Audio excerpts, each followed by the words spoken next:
C'est Abraham, hein. Je vais vous dire une expérience que j'ai fait avec Dieu. Ça fait de cela, hein, c'était en 2017 où je suis parti dans une réunion et tout a changé pour moi. Une belle expérience qui m'a marqué.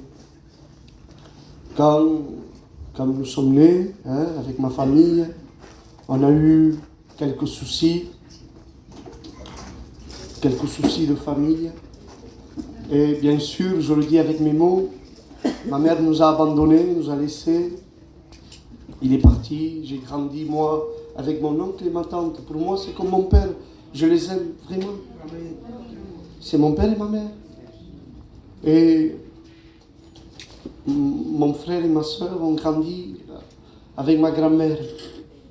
Et là, on a grandi comme cela. Les années ont passé. Je suis devenu un homme. Et la haine était dans mon cœur. Contre ma mère. Une haine. Et là, je me suis converti. Moi, j'y pensais même pas à cela. Les années ont passé. J'étais baptisé. J'étais dans la réunion. Et un jour, je suis parti dans une réunion. C'était Christian Lévy.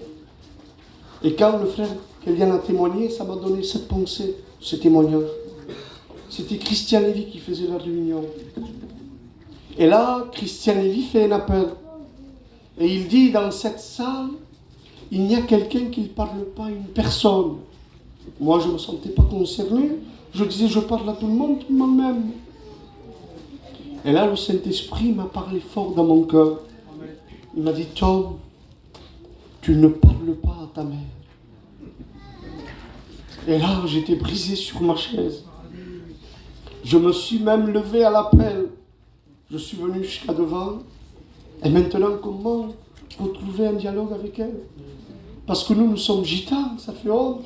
Que de là, mais avec Dieu, il n'y a pas de gitans. Amen. Et là, bien sûr, j'ai pris mon courage à deux mains, parce qu'elle était loin de moi. Je l'ai appelée. Et je lui ai demandé, moi, pardon. Quelle liberté de demander pardon. Amen. Ah, il y en a assez de garder de la haine. Amen. Et là, je n'avais pas compris, moi, tout cela. C'était le mois d'octobre. Le mois de novembre, Dieu m'a appelé au ministère. Amen. Je ne sais pas qu'est-ce qui t'empêche la bénédiction. Tu te dis, pourquoi je ne suis pas béni? Parce qu'il y a de la haine dans ton cœur. Et ceci qui le bloque, c'est la haine. Je ne sais pas si c'est un parent, si c'est un frère, si c'est une soeur. Les frères, il y en a assez. Aimons-nous. Jésus revient bientôt. Amen. Ce n'est pas seulement pour une bénédiction, mais c'est pour rentrer au ciel. Amen. Parce que rien d'impur rentre dans le ciel. La Bible dit, vaut mieux une réprimande ouverte qu'une amitié cachée. Et le proverbe va plus loin encore, il dit, la blessure d'un ami prouve sa fidélité. Mais les baisers d'un ennemi sont trompeurs.